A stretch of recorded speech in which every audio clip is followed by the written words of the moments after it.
ডালের সাঁতাল দেওয়া হয়ে গেল। হ্যাঁ, টক ডাল। কি কি রান্না করবে আজকে?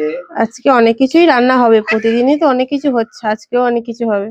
টক ডাল হবে, তারপরে নারকেল দিয়ে কচু হবে, আর হচ্ছে কি সেই মা ওইটা কি কচু বেশ বলে না, ছোলা কচু, আর সেই গোড়াটা দিয়ে মাছ দিয়ে ঝোল হবে। আর ওই যে পাতা, ওই যে কি বলে, ধনিয়া পাতা হচ্ছে কি বাটা হবে। ধনেপাতা এখন পাওয়া যায়? শীতকাল নয়, দেখো কোথেকে এত ধনেপাতা জোগাড় করেছে। বাটা হবে, বাহ, কাঁচা লঙ্কা দেবো, নুন দেবো, দিয়ে বাটা করবো। ভালো খাবার তো।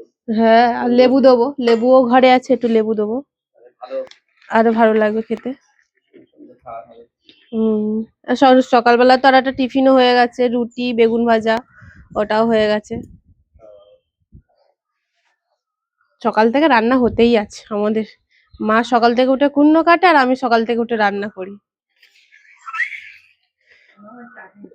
হ্যাঁ, আবার চাটনিও হয়েছে, আমি বলতে তো ভুলে যাচ্ছি, চাটনিও হয়েছে আমের। এখন আমের সিজন, আমের সময় আমের ডাল খেতে তো ভালোই লাগে। আর গরমের সময় তো টক ডালটা তো হ্যাঁ, দরকার, স্বাভাবিক মানে দরকার। খুব ভালো খাওয়া শরীরের পক্ষে। টক ডাল আর উচ্ছের তরকারি বাহ, হেভি। ভাজা, এইগুলো শুক্তো।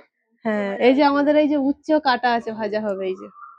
হচ্ছে কি হবে, শুক্তো? ভাজা ভাজা ভাজাটাও তো ভালো লাগে না, শুক্তো ভালো লাগে।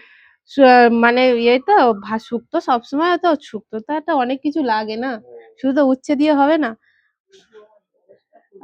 আর এই উচ্ছে ভাতে দিয়ে, আলু ভাতে দিয়ে মেখে খেলে লঙ্কা ভেজে খুব সুন্দর লাগে।